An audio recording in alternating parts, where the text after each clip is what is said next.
Tanyalah siapa pun, langgak ke, pokok senar ke, gajah mati ke, tanyalah siapa pun. Tanya, bang, Sidratil Muntaha duduk kat mana bang? Dia mesti angkat jari tunjuk atas.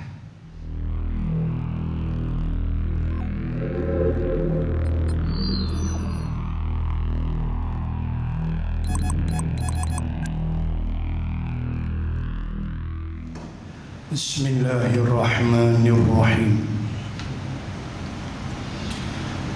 Assalamualaikum warahmatullahi wabarakatuh. Alhamdulillahilladzi nazzala al-furqana ala 'abdihi liyakuna lil'alamina nadhira alladhi lahu mulku samawati wal ard wa lam yattakhidh walada wa lam yakul lahu syarikum fil mulk wa khalaqa kulla syai'in faqaddarahu taqdira. Ashhadu an la ilaha illallah wahdahu la syarika lahu wa ashhadu anna sayyidana Muhammadan abduhu wa rasuluh salatan wa salaman ala rasulillah wa ala alihi wa sahbihi ajma'in. Bismillahi ma sya'allah la hawla wa la quwwata illa billah al-aliyyil azim. Amma ba'd. A'udzu billahi minasy syaithanir rajim. Wa laqad ra'ahu nazlatan ukhra 'inda sidratil muntaha 'indaha jannatul ma'wa. Sadaqallahul azim. Suratun Najmi, surah yang ke-53, juzuk yang ke-27, ayat 13 sehingga 15. Mafhumnya, dan demi sesungguhnya Nabi Muhammad telah melihat rupa paras Jibril yang asli, yakni dengan 600 sayapnya di suatu tempat yang lain, yaitulah di sisi Sidratil Muntaha, dan disitulah Nabi Muhammad telah melihat sebuah syurga yang bernama Al-Ma'wa. Ashabul kiram, tuan pengurusi majlis yang saya hormati, tuan imam, pengurusi beserta seluruh ahli-ahli jawatan kuasa masjid, para asatidzah, muslimin dan muslimat, rahimakumullah. Di antara perkara asas yang menjadi core atau menjadi teras daripada peristiwa Isra dan Mi'raj adalah bahawa sesungguhnya akal manusia amat terbatas. Akal manusia mesti dipandu oleh wahyu. Ini yang pertama sekali. Kita mesti pasak di dalam pemikiran kita bahawa Isra dan Mi'raj mengajar kita bahawa akal kita ada had sempadan yang dia boleh fikir. Ada ketika, saat dan suasananya akal diperintah oleh Allah untuk menerima sahaja, kerana ada dalilnya di dalam Al-Quran. Ini yang pertama sekali. Dan sudah semestinya kita boleh memahami perkara ini tepat seperti mana yang pernah diungkapkan oleh Sayyidina Ali radhiyallahu anhu,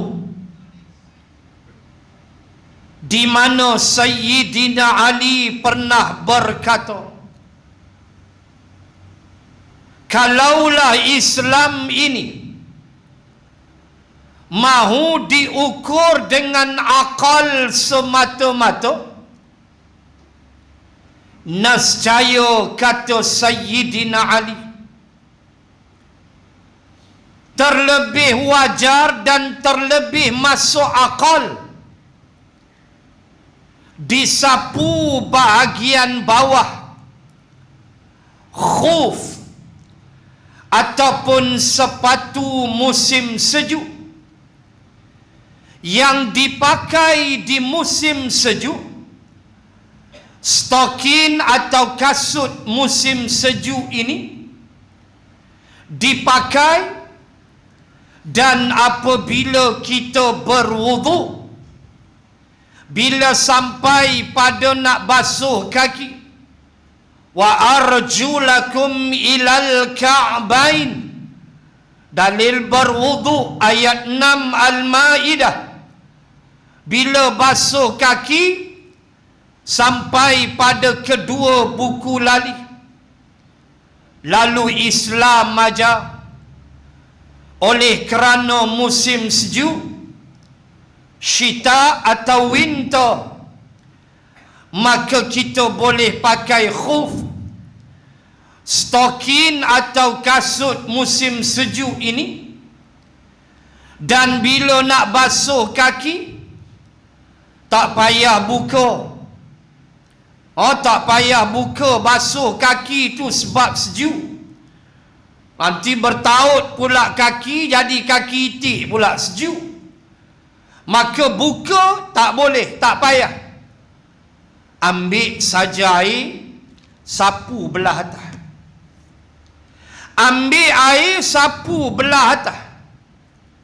Sayyidina Ali kata, Kalau Islam nak pakai kepala otak, mestilah sapu belah bawah. Mestilah ambil air dan sapu di bahagian bawah. Kerana yang pijak tapak. Mana ada orang jalan terbalik macam tu? Tak ada. Dua tapak kita berjalan. Maka logik akal kata Ali, ambil air, sapulah bahagian bawah. Bawah itulah yang pijak kapet, yang ada kekotoran. Tetapi Islam aja ambil air, sapu belah atas. Kenapa? Sebab Rasul suruh. Itu Islam. Sebab Nabi Rasul yang perintahkan. Oh, nak main akal, tak lepas. Nak main logik akal, mana masuk akal? Tak make sense langsung. Mestilah sapu bahagian bawah, tak sapu atas. Sebab Nabi aku ajar. Itu Islam. Kita hidup sehari-hari. Ada benda yang kita tak payah nak tengok. Ada benda tak payah nak susah-susah nak tengok betul ke ada ni. Tak payah. Seperti current elektrik yang mengalir. Cukuplah pakar dia beritahu. Ada currentnya, ada voltagenya, ada rintangannya. Mengalir. Dalil lampu Kalimantan menyala. Pasal ada current. Tak ada current. Failure, electricity failure, blackout, gelaplah masjid. Itu dalil. Mana dalil current ada? Kipas berpusing. Kompresor on, tendang gas, sejuklah masjid. Off kita punya switch, habis matilah kompresor. Tak adalah gas ditendang, tak sejuklah, panaslah. Dalil current wujud. Ada orang dilanggar ni susah payah nak pi korek wayar, nak pi tengok. Susah payah nak tengok, kata bohong mereka ni, nak tengok jantan ke betina current tu. Pergilah. Dikobek wayar tu. Tak percaya sangat. Saya belajar engineering, elektronik engineering. Sampai habis mengaji, sampai lulus. Sampai balik Malaysia. Sampai lah tak tengok lagi current lagu mana rupa.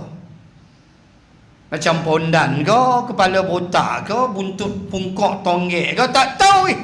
Tak pernah tengok. Tapi lulus elok lah. Sebab hak pensyarah ajak lagu tu, kita ikut. Sebab dia pakar dia. Allahu Akbar.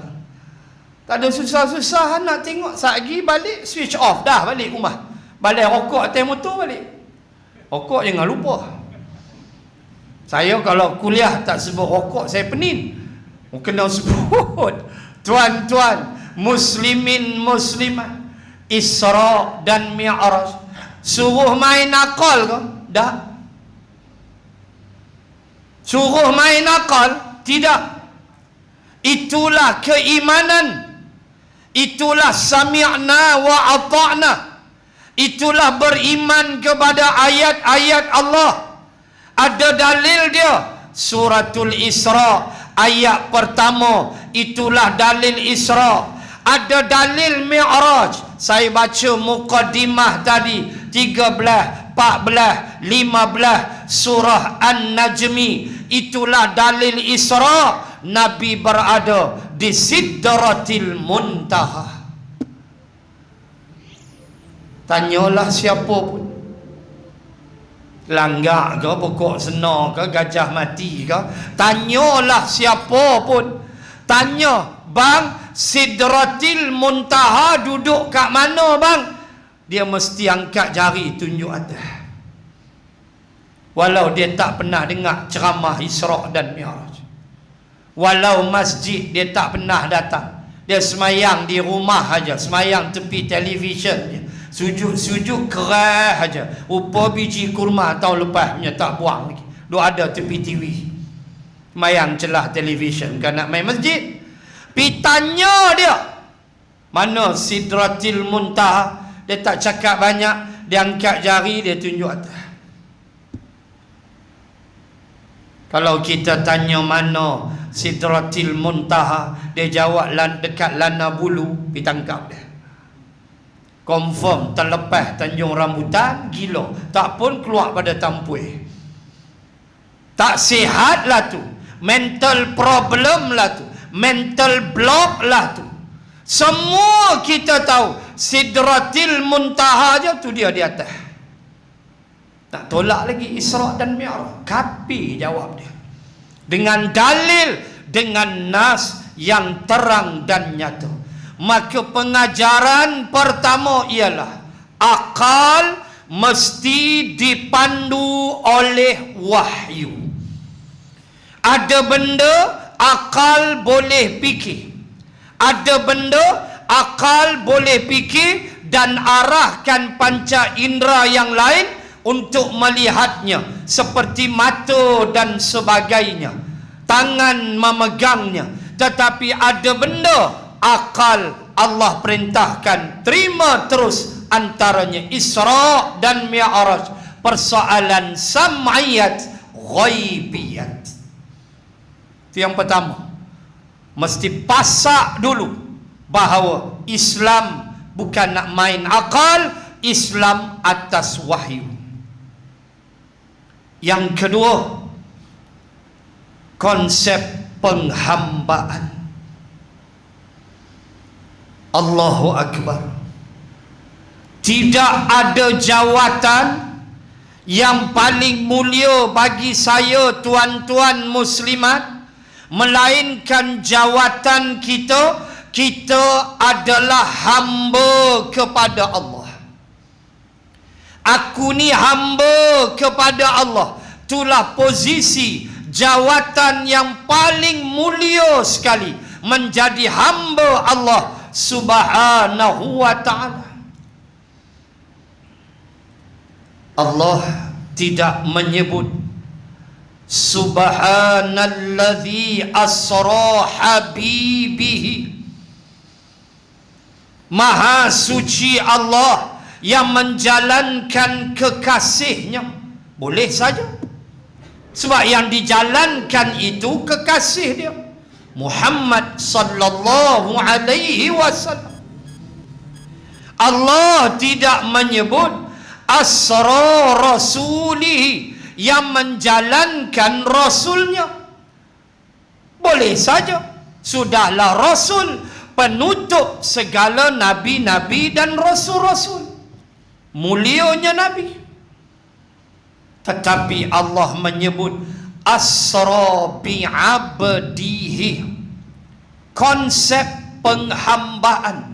Allah yang menjalankan hambanya, walau dia rasul, walau dia kekasih Allah, walau dia insan yang haibat, tetapi Allah tetap memanggil rasulnya dengan pangkatnya, yaitu hamba. Kita tiap kali kalau khatib khutbah, kita dahulukan hamba daripada rasul. Wa ashhadu an la ilaha illallah, kata khatib, wa ashhadu anna Muhammadan abduhu wa rasuluh. Ulama bahas ni, didahulukan hamba dari rasul. Boleh je kalau kita nak sebut rasuluhu wa abduhu, tapi tidak, diletak hamba terlebih dahulu. Abduhu wa rasuluh, hamba dan rasulnya. Hamba dulu baru rasul. Nak tunjuk apa? Tingginya pangkat nilai kita ni hamba Allah. Dah bila kita jadi hamba Allah, tentulah kita kena faham sifat-sifat hamba Allah itu. dalam Quran macam-macam jenis manusia. Ada yang menjadi hamba syaitan, ada yang menjadi hamba kepada nafsunya, ada yang menjadi hamba kepada dunia, ada yang menjadi hamba kepada harta dan wang ringgit. Di dalam Al-Quran Allah didik kita, jadilah ibadur rahman. Yang ni kalau saya hurai memang panjang, ya Allah ya Karim. Saya sebut ayat dan surah, tuan-tuan muslimat tolong rojok sendiri. Poinnya, kita mesti jadi ibadur rahman, hamba kepada Allah yang maha pemurah. Dan hamba kepada Allah ini, dia ada sifat-sifat dia. Baik, sifat-sifat dia tu, tuan-tuan muslimat buka pada juzuk 19, pada surah nama dia Al-Furqan, surah nombor 25 selepas An-Nur, juzuk 19. Tuan-tuan muslimat lihat bermula ayat 63. Start ayat 63 sampai habis 77. Allah Ta'ala cerita sifat-sifat hamba dia, sifat ibadur rahman yang Allah jemput masuk ke dalam syurga. Dia start ayat 63. Wa ibadur rahmanil ladzina yamshuna 'alal ardi hauna wa idza khatabahumul jahiluna qalu salama. Allahu akbar. Start pada situ. Start daripada ayat 63 surah Al-Furqan. Start daripada situ sampai habis. Itulah sifat dan ciri hamba-hamba Allah yang Allah kasih. Wa ibadur rahman. Allahu akbar. Satu-satunya masjid dalam dunia yang saya pernah ceramah, sebuah ayatnya dia keluar kat belakang. Tahniah, kagum saya. Saya kuliah sampai di Kuching, kuliah bulanan sampai di Kuching. Tak ada lagi hak ni. Hak ada geng isokok tu ramai. Ni kira canggih lah. Terima kasih, tahniah, supaya jemaah boleh rojok. Dan kalau saya tersilap perbetulkan, tapi insya-Allah tak silap. Allahu akbar. Allah Ta'ala ajar kita, mu nak jadi hamba aku, tu dia. Start 63 Al-Furqan sampai habis. Itulah sifat-sifat ibadur rahman. Tuan-tuan muslimat baca sendiri, hadamkan sendiri, tengok tafsir dan letakkan diri kita dalam tu. Cuma saya nak sebut satu aja.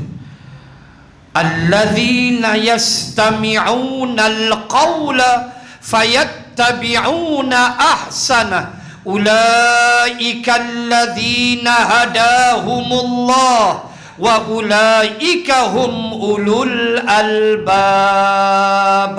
Surah Az-Zumar ayat 18. Nah, saya nak ambil yang tu lah, nak kait dengan hamba. Al-Furqan tu panjang. Tuan-tuan muslimin muslimat, tengok surah Az-Zumar, surah nombor 39. Selepas surah Sad, sebelum surah Ghafir. Ayat berapa? 18. Allah Ta'ala sebut, alladzina yastami'una al-qawla. Saya nak sebut yang ni aja, iaitu ciri hamba Allah yang Allah sayang, Allah kasih. Apa sifat dia? Alladzina yastami'una al-qawl, adalah mereka itu yastami'una al-qawl, suka mendengar perkataan nasihat yang baik. Telinga ni guna sungguh, dengar perkataan yang baik, dengar nasihat, ucapan-ucapan yang baik. Allahu Akbar. Suka ceramah, suka dengar nasihat, suka dengar perkara-perkara baik. Lepas tu, bila dia dengar, dia tak duduk diam. Bukan dia dengar saja, balik rokok, lena. Tak berubah juga. Dah, apa dia buat? Ayat 18 Az-Zumar, fayattabi'una ahsanah. Dia akan ikut hak mana baik yang dia dengar tadi, dia ikut. Yang tu Allah tak. Jangan duk dengar saja. Banyak dah kita dengar, tapi banyak mana yang kita dah ikut? Allah hendak fayattabi'una ahsanah. Lalu orang ni, ulaikal ladzina hadahumullah. Jenis ni adalah jenis manusia hadahumullah, yang Allah beri mereka hidayah dan petunjuk. Allah tutup ayat 18 Az-Zumar, kata Allah, mereka itu ulul albab. Wa ulaika hum ulul albab. Dan mereka itu adalah golongan ulul albab. Kalau ulul albab, dia beza dengan Ahmad Albab. Hak tu Pi Rumli. Ulul albab ni senang cerita beginilah. Orang yang memaksimalkan penggunaan akal fikirannya untuk mengenali Allah. Baik itu tuan-tuan tengok, bila Allah sebut pada juzuk 4 Ali Imran, ayat berapa? 190 atau 191?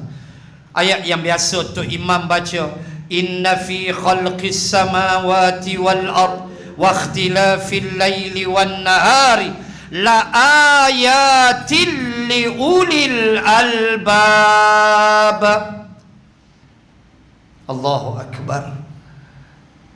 Allah kata sesungguhnya pada penciptaan langit bumi dan silih berganti malam dan siang, wa ikhtilafil laili wan nahar la ayatil li ulil albab. Semua tu tanda-tanda kebesaran Allah bagi golongan ulul albab.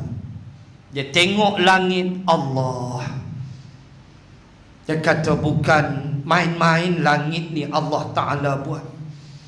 Dia tengok bumi, dia tengok silih berganti siang dan malam. Bukan sekadar tengok, dia berfikir. Maka sebab itu, bila kita patah balik ayat 18 Az-Zumar tadi, Allah meletakkan mereka sebagai ulul albab, iaitu mereka yang mendengar benda yang baik kemudian ikut. Tu orang cerdik. Tu dia duduk. Tu yang keberapa? 3, 4. Yang keempat,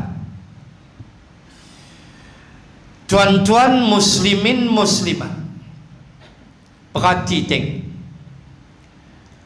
Allah Subhanahu wa ta'ala boleh saja memulakan Isra daripada Bukit Safa sampai ke Jabal Nur, Gua Hira yang kita panjat tu. Sampai situ Allah angkat Nabi ke Sidratil Muntaha. Boleh aja. Atau daripada Bukit Safa Allah hantar Nabi ke Jabal Sur.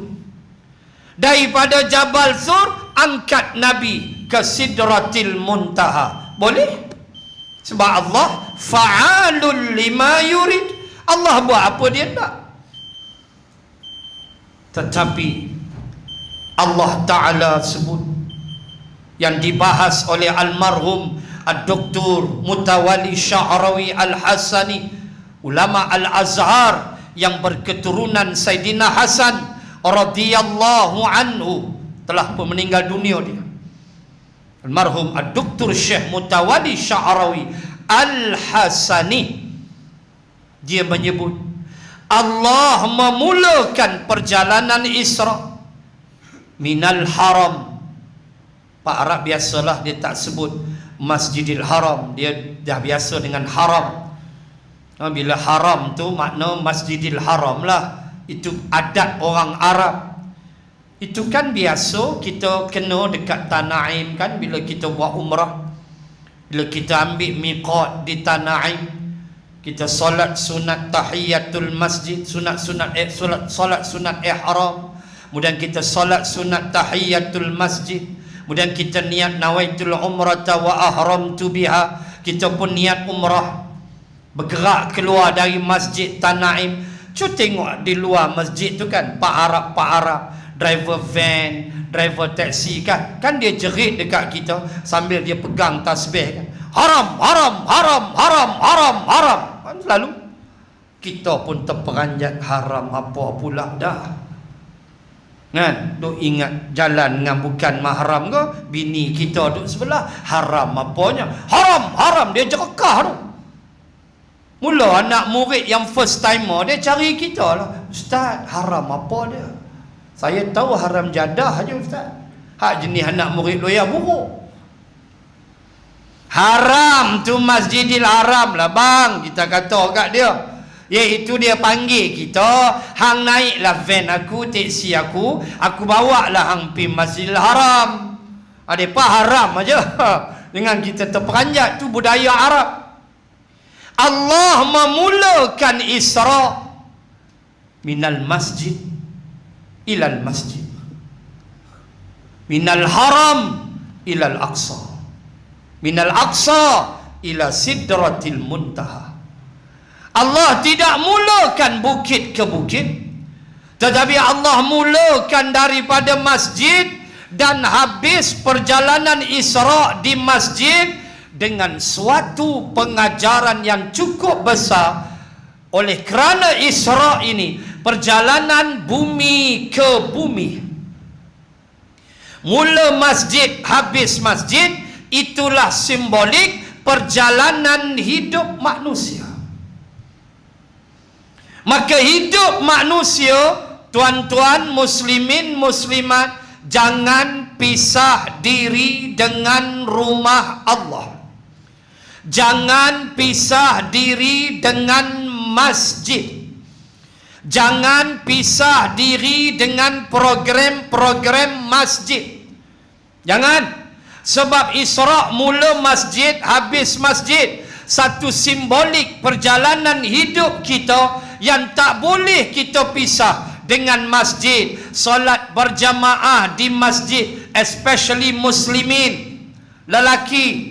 Muslimat, Nabi kata solatnya yang paling baik di rumah. Namun kalau muslimat ke masjid, dengar kuliah dengan suami dia, dengan wanita yang thiqah, yang boleh dipercayai, mengelakkan fitnah, tak apa, dia boleh datang. Tak salah sekali-sekala dia datang kuliah subuh, kuliah maghrib, boleh, dengan syarat ada mahramnya. Kok jiran dia ke perempuan-perempuan thiqah yang boleh dipercayai untuk mengelakkan timbulnya fitnah. Kecualilah dia dalam iddah, itu cerita lain. Kita ni lelaki kena mulazamah, kena melazimkan diri solat berjamaah di masjid. Kita lelaki. Ni bini pi masjid, laki semayang celah meja kat dapur. Apa lagu tu perangai? Bini datang semayang subuh, semayang maghrib, semayang isyak, laki tak mai pun, balik rokok tak habis-habis. Allah, perangai apa lagu. Masjid jangan tinggal. Termasuk kata ulama, madrasah, musalla, surau pun termasuk bawah tu. Bila ulama bahas orang yang mu'allakum fil masajid, bila Nabi kata orang yang hatinya tertarik ke masjid, orang yang hatinya melekat ke masjid, iaitulah 7 golongan manusia yang bakal duduk di bawah naungan arasy Allah pada hari kiamat. Antaranya kata Nabi ialah mereka yang hatinya muallaq. Muallaq, tuan-tuan biasa dengar kalimah alaqah. Alaqah seketul darah. Muallaq, melekat. Alaqah, saya tertarik dengan kupasan Profesor Emeritus James E. Moore daripada Toronto University di dalam bukunya The Giving Birth, bagaimana dia menghuraikan makna alaqah. Allahu Akbar. Dia kata alaqah itu adalah something that stick to the wall, sesuatu yang melekat di dinding. Ya, macam jam tu kita boleh kata alaqah. Dia kaji bahasa Arab, Profesor James E. Moore. Saya ada buku dia, The Giving Birth, tempat itu. Cerita bayi dalam kandungan ibu, bagaimana Allah cipta. Cuma saya tak pasti apakah Profesor James E. Moore memeluk Islam atau tidak. Saya tak pasti. Tapi itu kajian dia. Dia kata alaqah ni sesuatu yang melekat di dinding. Dan betul lah, waktu kita stage alaqah, kita hanya melekat di dinding rahim ibu kita. Melekat gitu ya. So chances of miscarry, peluang untuk keguguran adalah 90%. 90%. Melekat situ aja. Allahu Akbar. Itu makna muallaq, alaqah, kata Profesor James E. Moore. Balik pada hadis, Nabi kata muallaqum fil masajid. Orang yang hati dia muallaq, alaqah, orang yang hati dia melekat ke masjid. Habis isyak saat lagi kita balik, otak set dah, subuh aku kena main. Habis subuh balik kena roti canai banjir dengan roti canai sarang burung. Tibai balik rokok 2, rokok mesti 2. Saya pagi breakfast, futur. Balik-balik tu otak mesti zuhur lagi aku mesti main. Hati tu melekat ke masjid. Habis zuhur lagi abang dah isyak, asar aku mesti main solat berjemaah. Ulama kata orang ini akan bernaung di bawah naungan arasy Allah. Termasuk kata ulama orang yang melazimi solat berjemaah di surau, di musalla, di madrasah pun masuk bawah ni kata ulama. Yang penting menjaga solat berjemaah. Sebab itu mula masjid, habisnya masjid. Itulah hidup kita. Jangan pisah dengan masjid. Berlaku kematian, empat nak cari siapa? Orang masjid. Empat jangan belagak. Bukan tuan-tuan, ni di Zimbabwe Timur. Berlaku kematian, tu imam pun dia tak kenal. Ini berlaku, bukan benda bohong. Ni cerita benar, pengalaman kita. Tok imam tak kenal, Tok Bilai tak kenal, masjid tak pernah pergi, hidup jauh dengan masjid. Rokok gudang garam tu dia hisap. Pengalaman, bukan saya cakap bohong. Allah, manusia jenis apa kita pun tak faham. Masjid tak pernah ambil peduli. Sampai ditanya pada dia, maaf sebut, ditanya pada dia waktu bini dia meninggal bini dia, ditanya pada dia kiblat arah mana ni, kiblat pun tak tahu. Astaghfirullahalazim, perangai apa ni, kiblat dalam rumah sendiri pun tak tahu. Tuan jawab agak-agak dia semayang, dia jawab sendiri lah. Kod kiblat masjid ke surau ke lain lah. Kita ada smartphone tak apa, kita boleh cek masuk-masuk belah mana tak tahu, tapi selalu kita boleh tahulah. Tengok mihrab, ada mihrab tu guna mihrab. Bila ada mihrab kita tahu dah itu kiblat. Ni rumah sendiri tak tahu kiblat. Nang boti nang kui lah jawab dia. Hantu pun bukan, orang pun bukan. Mampui Allah, perangai manusia akhir zaman. Nombor 5, Kenapa dibedah hati terlebih dahulu? Nabi bukan ada dosa apa? Nabi bukan ada dosa. Nabi maksum. Liyaghfira lakallahu ma taqaddama min dzambika wa ma ta'akhkhar. Ayat 2 surah Al-Fath, surah nombor 48, juzuk 26, ayat nombor 2. Allah kata apa? Liyaghfira lakallahu ma taqaddama min dzambika wa ma ta'akhkhar. Hei Muhammad, kata Allah, aku dah ampun dosamu dulu, ke depan, sampai bila-bila. Nabi tak ada dosa. Allahu Akbar. Allah apa? Ma taqaddam wa ma ta'akhkhar. Nabi tak ada dosa. Kod ada, kod ada, kod. Kita guna kod. Kalau ada, Allah kata liyaghfira lakallah. Aku ampun dah. Main-main nak gerak, sebelum pergi belah dada, bersih jantung, bersih hati. 2 kali. Kali pertama di kampung Halimatus Sa'adiyah, Bani Sa'ad bin Bakr, umur Nabi 5 tahun. Kali kedua di Hatim, di Hijr Ismail. 2 kali dibedah dada Nabi. Ini riwayat yang sahih, Anas bin Malik. 2 kali bedah. Dan kata Imam Ibn Al-Qayyim Al-Jauzi, adalah khatam nubuwah. Nabi ada tanda kenabian. Antara 2 belikat Nabi ada seketul daging. Itu dia panggil khatam nubuwah.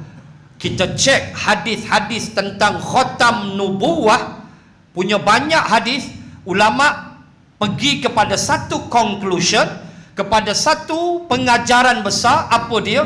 Hadis yang paling sahih diambil dari Jabir bin Samurah, bahawa adalah khatam nubuwah, daging yang tumbuh in between, bainahuma, antara kedua belikat Nabi. Daging itu hanyalah sebesar telur burung puyuh. Sebesar itu saja, kata Jabir bin Samurah. Dan ia berada ke kiri sedikit, setentang dengan jantung Rasulullah. So boleh agak belakang Nabi, antara 2 belikat ada seketul daging, sebelah kiri sikit, mengiri sikit, inline, parallel, straight dengan jantung Nabi. Berkata Imam Ibn Al-Qayyim Al-Jauzi, bilakah daging itu tumbuh? Allah, bila daging itu tumbuh? Berkata Imam Ibn Al-Qayyim Al-Jauzi, daging itu tumbuh ketika dibedah dada Rasulullah sallallahu alaihi wasallam. Cumanya Imam Ibn Al-Qayyim tidak menyebut belah dada tu waktu mana. Waktu Nabi 5 tahunkah, atau waktu Nabi di Hijr Ismail sebelum Isra, sebelum Buraq bawa Nabi. Yang tu dia tak sebut. Cuma dia sebut waktu Nabi dibelah dada, tumbuhlah daging itu. Itu pandangan dia, Imam Ibn Al-Qayyim Al-Jauzi, dan telah ditarjihkan riwayat ini oleh Qadhi Al-Qadhi Iyad di dalam kitabnya. Baik, kita nak ambil falsafah apa lagi? Pembedahan hati. Tuan, hidup kita serabut. Kenapa? Sebab hati serabut. Tu ya. Hidup kita tenang. Kenapa? Sebab hati berelok, tenang. Kan Nabi sebut, ala inna fil jasadi mudghah, idza saluhat salahal jasadu kulluh, wa idza fasadat fasadal jasadu kulluh, ala wa hiya qalb. Nabi kata, tidakkah dalam tubuhmu ada seketul daging, baik tubuhmu, rosak daging, rosak tubuhmu. Itulah hati. Cuma kita nak sebut, bila hati ni rosak,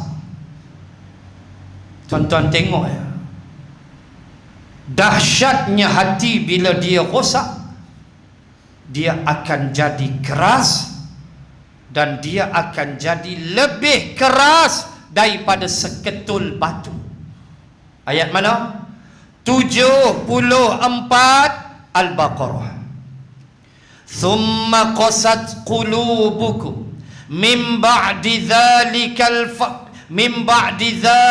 fahiya kal hijarati aw ashaddu qaswah wa inna minal hijarati lama yatafajjaru minhu al-anhar wa inna minha lama yashaqqaqu fayakhruju minhu al-ma' wa inna minha lama yahbitu min khasyatillah wa mallahu bighafilin amma ta'malun. Allahu akbar. Allah, juzuk 1 ayat 74 Al-Baqarah. Tengok ayat tu. Allah kata summa qasat qulubukum min ba'di dhalika fahiya kal hijarati aw ashaddu qaswah. Kemudian daripada itu hati kamu menjadi keras seperti batu, bahkan aw ashaddu qaswah, dia menjadi lebih keras daripada batu. Kita nak jaga yang ini. Jadi tengok ya, 3 sifat batu dalam ayat ni. Tengok 3 sifat batu. Kenapa Allah cerita? Allah kata pertama, kamu jaga elok-elok. Hati kamu bila kerah. Silap hai bulan, kata Allah, dia jadi lebih kerah daripada batu. Kenapa, kata ulama, Allah tidak menyebut besi? Kenapa Allah tak kata ia lebih keras, hati kamu lebih keras daripada besi? Besi keras juga. Tapi Allah sebut batu, hijar, lebih keras daripada batu. Allah tidak sebut besi, besi pun keras. Kenapa? Ulama bahas, sebab besi dia menerima perubahan. Bahasa saintifik kita panggil oxidation. Bahasa kampung kita panggil karat. Besi berkarat. Bahasa mudah, besi berkarat. Istilah saintifik, oxidation, tindakan oksigen di atas permukaan besi, surface of the metal, tindakan oksigen, maka akhirnya berkarat. Besi yang keras boleh berkarat? Ya. Akhirnya besi tu reput, hancur. Tu yang kena welding macam-macam. Besi terima perubahan. Sekeras-keras besi, dia menerima perubahan, iaitu karat. Tuan-tuan dengar ke istilah batu berkarat? Mana ada batu berkarat? Tuan-tuan pergi ke China, tuan-tuan muslimat boleh melawat, bahkan boleh meniti Great Wall of China, tembok besar negeri China, yang dibina di zaman dinasti Ming. Selama 202 tahun pembinaan tembok besar negeri China untuk menghalang China dari serangan Mongol dan Tartar, diambil masa 202 tahun untuk menyiapkan tembok besar negeri China. Di Guangzhou sana, di China sana. Kita boleh ziarah. Dia panjang, ada sijil dia bagi. Sijil kita dah sampai, kononnya dah panjang lah, walaupun 2-3 step aja pun, lepas tu balik rokok balik.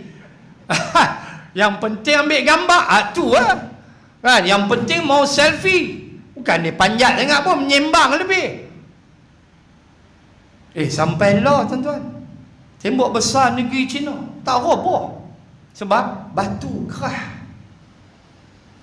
Tuan pergi Mesir, piramid Giza, tuan pergi Mesir, berapa ribu tahun dah piramid yang dibina oleh Fir'aun.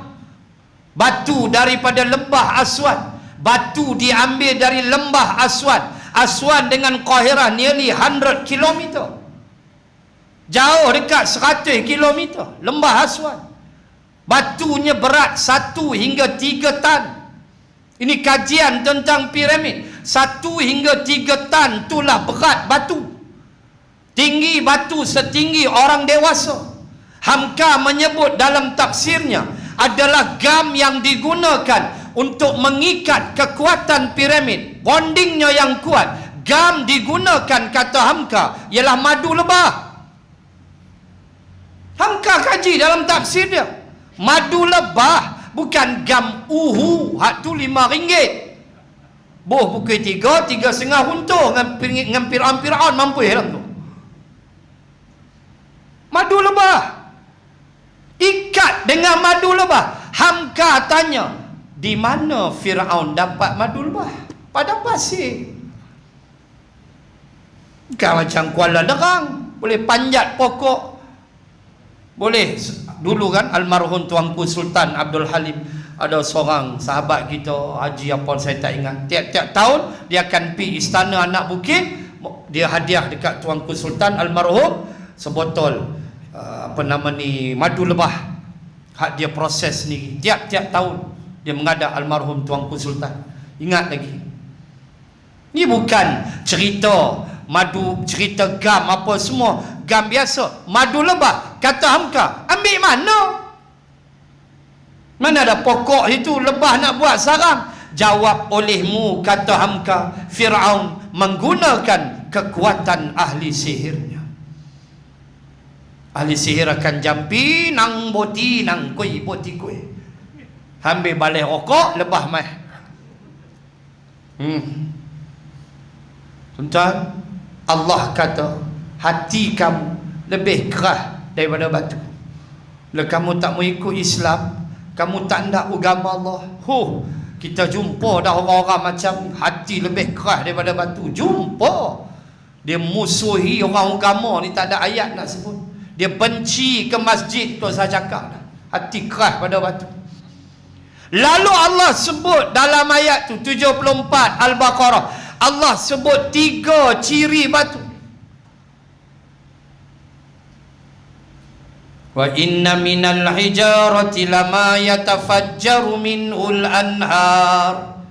Ada di antara batu itu, Allah cerita ni 3 sifat batu supaya kita reti, kita faham. Begini keras punya batu, dia ada 3 sifat elok.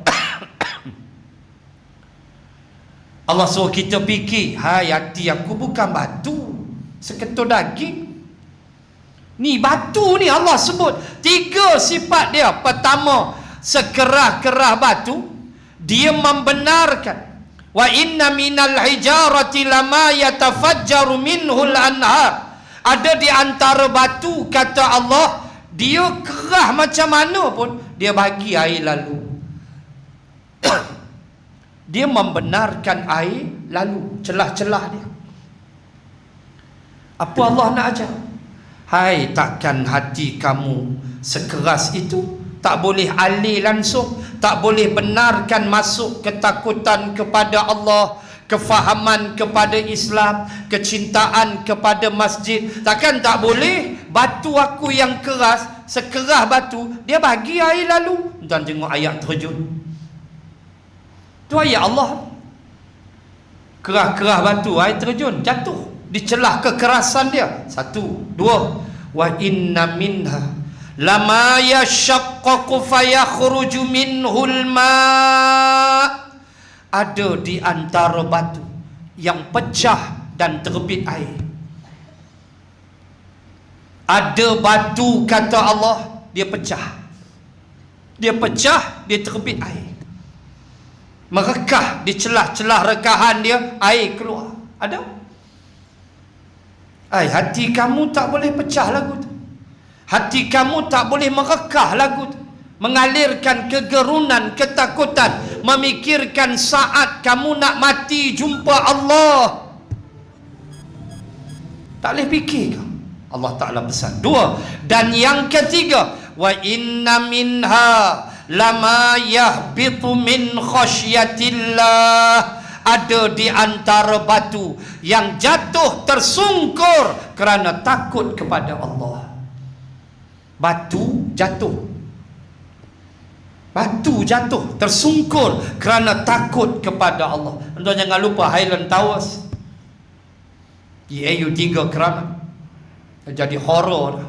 Yang tumbang blok B, blok A dan C still there, tapi dah jadi rumah hantu lah, orang tak duduk dah. Tuan-tuan sembang dengan Pak Gad dekat dengan rumah saya di Gombak tu. Tuan sembang dengan Pak Gad tu, Pak Gad tak ada dah, belah dengan Pak Gad kali. Mencari pasal bawah tu mayit duk ada, kita tak tahu berapa orang yang tak dapat dijumpai. Allah, tu contoh batu yang jatuh. Tuan tahu dia jatuh tu blok B tu, dia jatuh tu arah kiblat. Allah kata ada batu min khasyatillah, kerana dia takut padaku dia jatuh. Ini batu. Sebab itu sebelum Isra' dan Mi'raj, mula nak naik Buraq, bedah hati dulu, bagi bersih hati. Sebab apa yang Nabi akan tengok lepas tu, itulah perjalanan hidup saya, tuan-tuan muslimat. Simbolik apa? Kehidupan kita, hati mau bersih, jangan duk hasad dekat orang. Al-hasadu yakulul hasanat kama takulun narul khatar. Sesungguhnya hasad memakan amalmu seperti api memakan kayu. Jangan duk dengki kat orang. Jangan tengok orang lebih sikit kita hasad. Tengok jiran tukar kereta baru, dia dapat duit mana tau, cara elok dia beli kereta baru, dia tak ada merompak ke judi ke apa. Kita sebelah rumah duk selak lansir, tengok kereta baru dia main, kita BP naik terus 260, naik blood pressure, tak boleh duduk, menggigil. Habaq kat laki, bang dia tukar kereta baru bang. Laki mana? Tengok mana tu? Tak apa, besok aku beli lori tuan. Tok laki pun beli lori pula, nak lawan Allah. Tok salah, duk hasad dengki. Masing-masing Allah bagi rezeki masing-masing. Jangan duk hasad dengki. Jangan ada sifat mazmumah yang tak elok dalam hati kita. Tak selamat hidup kita tuan-tuan. Hidup ni nak tenang, hati ni mau kikih buang mazmumah, kikih buang, InsyaAllah kita selamat. Baik, apa lagi? Apa yang Nabi tengok tu, semua yang Nabi tengok, itulah saya, tuan-tuan muslimat. Yang Nabi tengok tu semua perangai kita. Orang makan riba, ekonomi berasaskan riba. Wa ahallallahu al-bai'a wa harrama riba, 275 Al-Baqarah. Allah Ta'ala kata, aku halalkan jual beli, aku haramkan riba. Ekonomi riba ini kepimpinan lah. Kita jangan reda dengan riba. Ini soal ekonomi yang pemimpin bertanggungjawab. Mereka mesti buat sistem pinjaman yang tak ada riba. Ini mesti faham, orang Islam tak boleh terlibat dalam riba. Riba haram, jual beli halal. Pemakan riba berenang di dalam lautan darah. Nabi tengok. Tu kita lah tu. Nabi tengok mereka yang hasid, yang mengetam tanamannya, tumbuh, tak sempat tanam, ketam lagi, tumbuh. Nabi kata, tanya Jibril, apa pula ni? Jibril kata, ni dia hamba-Mu, pahala tak putus-putus, jihad sabilillah tak putus. Dia guna harta, dia guna diri dia untuk jihad di jalan Allah, maka bagi dia pahala yang tidak putus-putus. Tuan-tuan muslimin muslimat, dalam Quran ada 2 surah Allah Ta'ala sebut tentang pahala yang tak putih-putih. Pertama ayat nombor 8 surah Hamim Fussilat, surah nombor 41 pada juzuk 24. Tuan-tuan muslimat tengok ayat 8. Mari kita bergembira dengan ayat ini.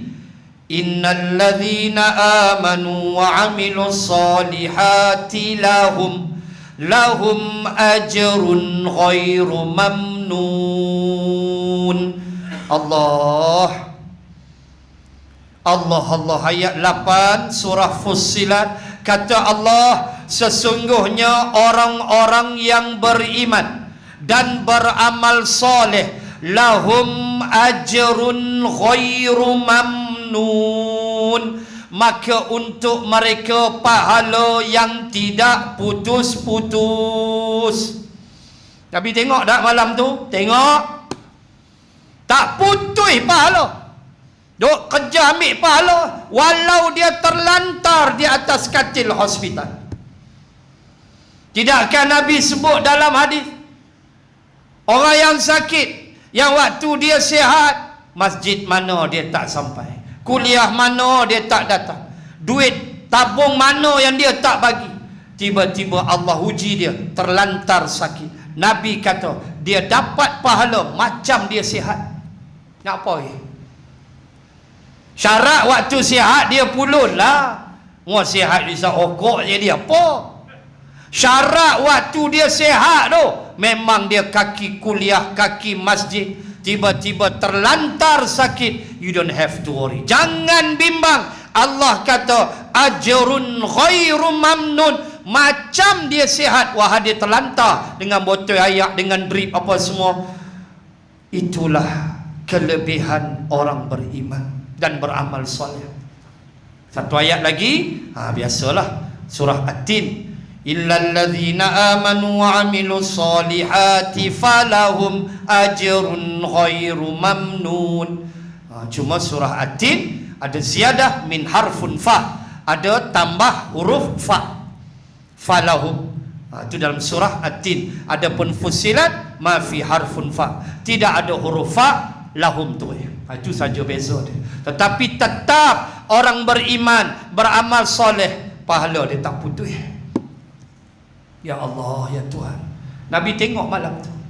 So jangan kita putus infak masjid ke, tabung pembangunan ke, mahat tahfiz ke, apa je lah.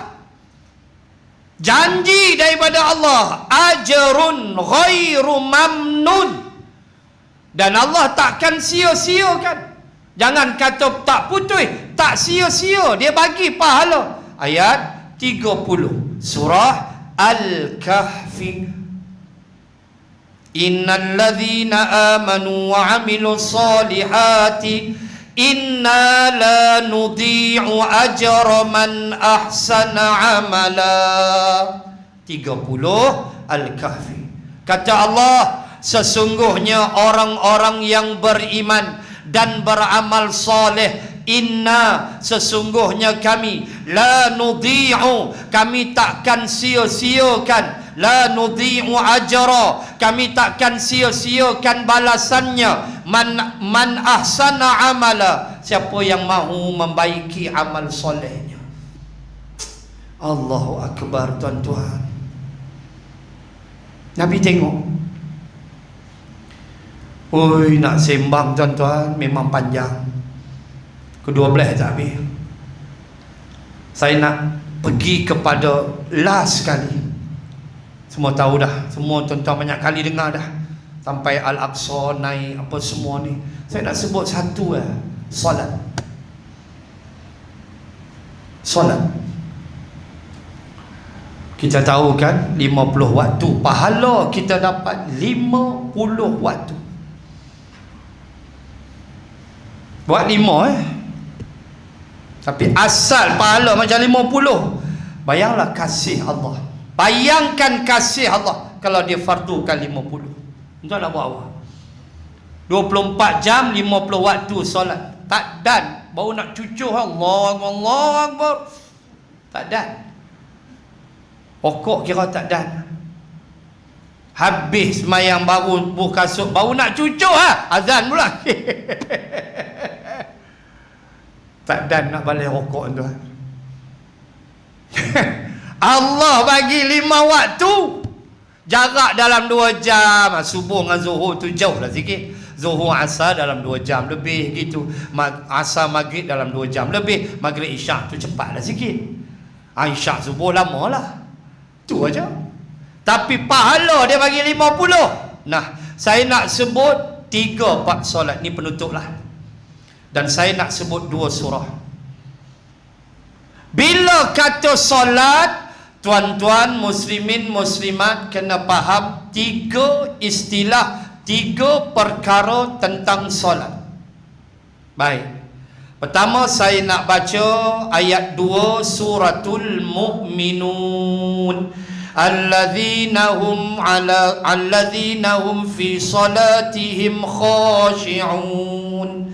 Bila sebut solat, pertama sekali solat Allah kata mesti khusyuk. Solat yang khasyi'un. Qad aflahal mu'minun. Kan suratul Mu'minun, surah nombor 23.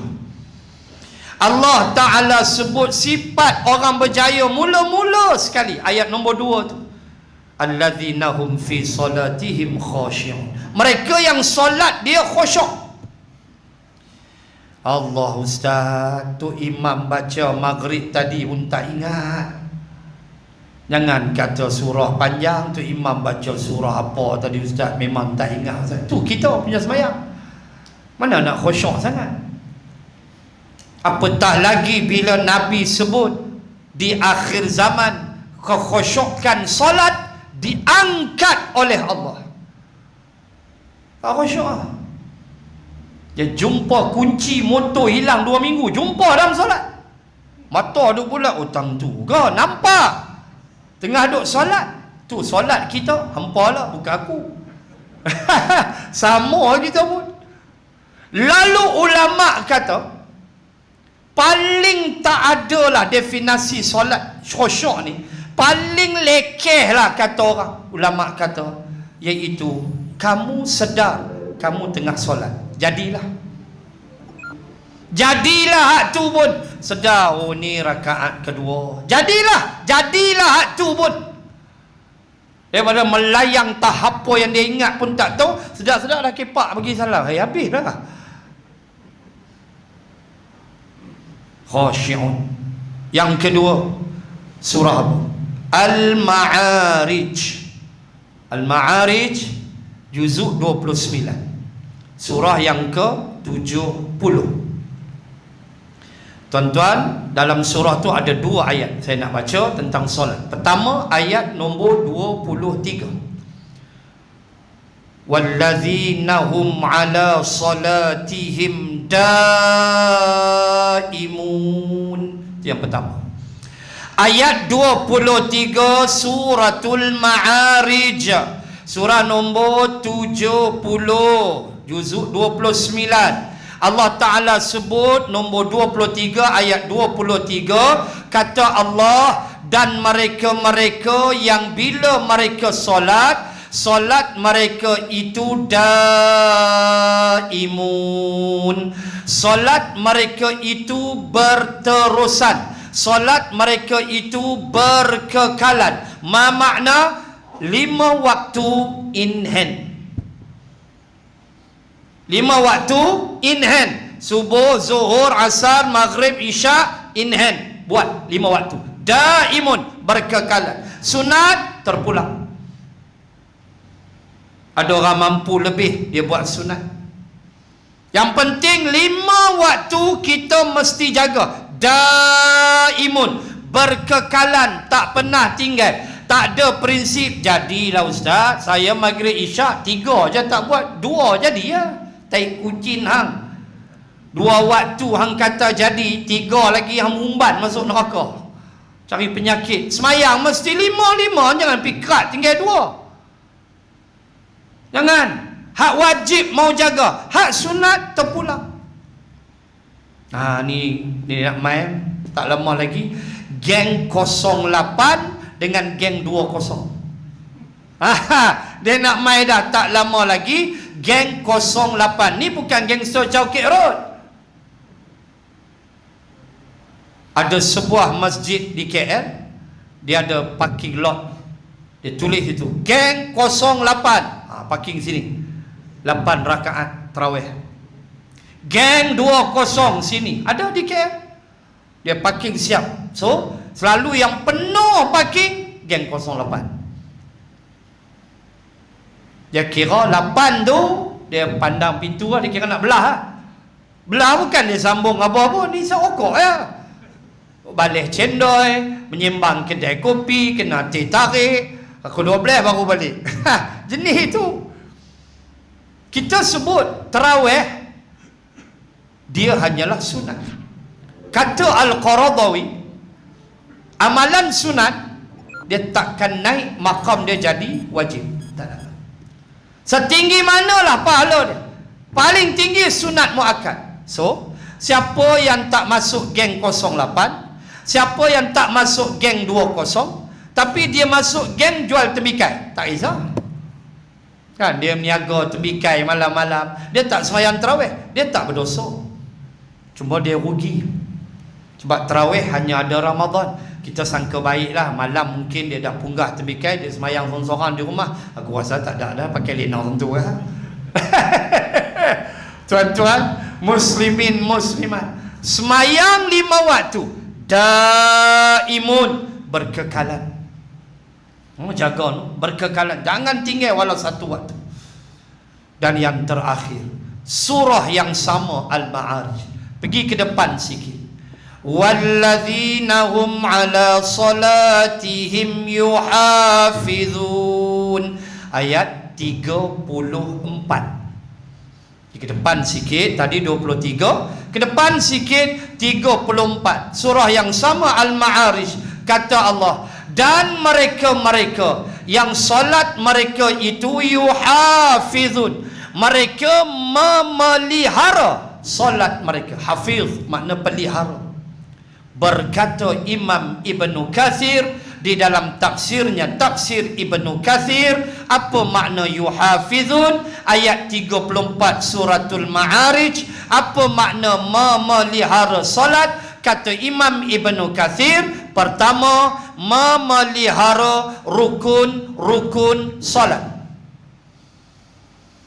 Rukun 13, jaga elok-elok, jangan jadi pencuri dalam solat. Nabi kata, seburuk-buruk pencuri, kata Nabi, ialah mereka yang mencuri dalam solat. Tomak ninah tak ke mana, macam patuk ayam. Nabi kata, itu pencuri dalam solat. Jaga 13 rukun elok-elok. Belah mana yang Al-Imam Syafi'i sebut, telinga kena dengar, wajib dengar takbiratul ihram, suratul Fatihah, tahiyat akhir, selawat atas Nabi, salam sebelah kanan. 5 wajib telinga dengar, kata Al-Imam Syafi'i. Kalau tidak, solat tak sah. Termasuk kata Imam Ibnu Katsir, menjaga yang sunat. Takbir, berpindah rukun, daripada qiyam nak pergi rokok. Adakah Nabi mengangkat tangannya? Ya. Nabi angkat tangan. Saya pernah hadir lama dah, 15 tahun dulu tak silap. Hadir satu kursus solat Rasulullah. Kita belajar hadis-hadis tentang Nabi, macam mana Nabi solat. Allah, bila Nabi qiyam, daripada habis Nabi baca surah pula kita belajar. Subuh Nabi baca surah jenis apa, zuhur jenis apa. Allahu Akbar. Panjanglah nak simak, nak sebutnya. Daripada qiyam, bila Nabi rokok, berpindah rukun, takbir intiqalat, Allahu Akbar. Adakah Nabi mengangkat tangannya? Jawabnya na'am, ya. Nabi angkat tangan. Jaga, Ibnu Katsir kata, walau sunat, sebab Nabi buat. Daripada rokok, i'tidal, sami'allahu liman hamidah. Adakah Nabi mengangkat tangannya? Ya. Benda-benda ni simple ya, tak angkat tak apa, sunat hayat. Angkat tangan, sunat hayat. Berdiri-berdiri itu Allahu Akbar, takbiratul ihram. Tangan tak angkat, tak apa, sah sembahyang. Tapi rugilah pahala. Begitu. Jaga walau yang sunat, kata Ibnu Katsir. Dan yang terakhir, jaga, maksud hafiz, menjaga solat itu, menjaga solatmu daripada yang makruh. Antara yang Imam Syafi'i pertekankan, memandang-mandang selain tempat sujud, mandang ke dinding, mandang cicak bergaduh, itu salah. Nak duduk semayang pandang peranjat, cicak tu kalah jatuh. Haru betul lah, garu pungkok. Time tu pula pungkok nak gatai. Dia menyembang kat luar balai rokok tu tak gatai pula pungkok dia. Dia main mayang mula habis garu. Cik betul lah. Hak makruh pun kita kena jaga. Ini kata Imam Ibn Kathir. So solat 3. Khashi'un daimun yuhafizun. Jaga solat kita. Jangan kita buat lebih kurang, kerana sesungguhnya Nabi kata solatlah yang pertama sekali akan dihisab di bumi mahsyar. Kalau baik solat kita, bereslah yang lain. Kalau rosak solat kita, habis kita. Wal'ayyadzabillah.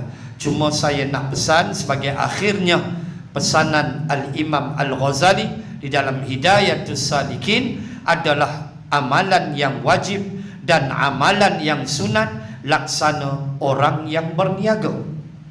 Kita kena tekan ke sini pula. Orang yang berniaga, kata Al-Imam Syafi'i, dia mesti ada dua. Pertama, dia mesti ada modal. Kan orang berniaga mesti ada modal. Ni bazar Ramadan coming soon apa semua, nak jual apa pun mesti ada modal. Yang kedua, orang yang berniaga mesti nak untung. Mana ada orang berniaga tak nak untung? Even jual kuih di tepi jalan depan rumah pun mesti nak untung, walau RM10, RM20. Tolak modal, ada baki RM20, itulah untung. Walaupun RM20, simpan dalam tabung. Cukup sebulan katalah boleh 600 dah, boleh beli rokok. 6 kartun sekali boleh beli. Tuan-tuan, muslimin muslimat, Imam Al-Ghazali kata demikianlah amalan yang wajib adalah laksana modal bagi orang berniaga, manakala amalan-amalan sunat adalah untung si peniaga. Tuan-tuan boleh fikir sendiri, muslimat boleh fikir sendiri.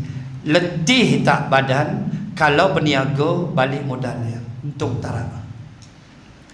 Saya kecil-kecil di Gombak, umur saya 6 tahun, 7 tahun, saya tolong arwah mak saya tolong arwah ayah saya jual kuih di Gombak bulan Ramadan. Saya tahulah berapa waktu tu tepung gandum sekilo 3 kupang 5 duit. Ingat lagi 35 sen tepung gandum. Gula putih tu 65 sen sekilo. Zaman tu, zaman 60-an, 70-an, punya murah. Rough Rider, rokok tembak 2 kupang lah. Saya ingat Rough Rider tu sebab arwah nenek saya isap rokok, aku kena pergi beli. Tu yang ingat harga rokok tu, arwah nenek isap rokok. Orang tua dulu kan, rokok Rough Rider tu, kuda tembak 2 kupang 20 batang. Jenis tembakau apa kita minta tu 2 kupang punya murah. Zaman tu kita biasa tolong arwah mak ayah, arwah ayah kita jual kuih. Balik kan letak modal gula berapa, itu berapa, ni berapa, baki itulah untung. Dan kadang ada lebih ringgit, kadang ada RM10, itulah untung. Hilanglah letih sikit. Cuk kalau balik modal ya, tak ada untung. Hoi, letih tuan-tuan. Orang yang buat hak wajib aja tapi tak buat sunat, peniaga balik modal, Imam Ghazali kata, tak ada untung. Situ pula walaupun sunat tu tak buat tak apa, tapi kita kena pasak pula. Letih lagu tu. Boleh balik modal ya. Niaga dah 20 tahun balik modal ya. Duk kayu gerek tu, orang beli kereta dah duk kayu gerek, untung tak ada. Oleh cia. So sunat pun kena buat, rawatibnya apanya buat juga sebagai untung bagi peniaga. Wallahu a'lam. Muslimin dan muslimat 9.5 dah. Mudah-mudahan Allah Subhanahu wa ta'ala memberikan kefahaman kepada diri saya dahulu, tuan-tuan muslimin dan muslimat, dengan kefahaman Islam yang cukup luas. Jangan berhenti kita mengaji, terus mengaji, belajar sampai kita mati jumpa Allah. Dan semoga Allah memanjangkan usia kita, dapat kita bertemu di bulan Ramadan yang tidak berapa lama dah. Ni dah malam 16 Syaban. Allah dekat dah. Dan kita tak tahu nyawa kita sehari semalam Ramai kawan-kawan kita, kawan-kawan saya mati minggu lepas di KL. Kita pun tengok ustaz-ustaz Taranum apa semua meninggal. Lepas tu ada seorang kawan saya, Shah Alam, ngaji di Syubra di Mesir dulu, baik Quran, meninggal juga, umur baru 40. Allah, kita tengok tu risau. Sebab rugi kalau tak jumpa Ramadan. Rugi kata ulama. Apa boleh buat, sampai dah ajal mereka. Sebab itulah dia ajar balighna Ramadan, balighna Ramadan, supaya kita dapat segala kehaibatan di bulan Ramadan. Sekadar itu dulu, saya mohon maaf bergurau lebih kurang terkasar bahasa. Wabillahi taufiq wal hidayah. Assalamualaikum warahmatullahi wabarakatuh. Bismillahirrahmanirrahim. Alhamdulillahi rabbil alamin. Wabihi nasta'in ala umuri dunya waddin. Salatan wa salaman ala rasulillah wa ala alihi wa sahbihi ajma'in. Allahumma zidna ilman warzuqna fahman. Allahumma rzuqna fahman nabiyyin wa hifzal mursalin. Allahumma ij'al jam'ana hadha jam'an marhuma wa tafarruqana min ba'dih tafarruqan ma'suma. Rabbana atina fid dunya hasanah wa fil akhirati hasanah wa qina adzaban nar. Wa sallallahu ala rasulillah wa ala alihi wa sahbihi wa baraka wa sallam. Walhamdulillahi rabbil alamin. Subhanakallahumma wa bihamdik, nashhadu an la ilaha illa ant, wa nastaghfiruka wa natubu ilaik. Wallahu a'lam.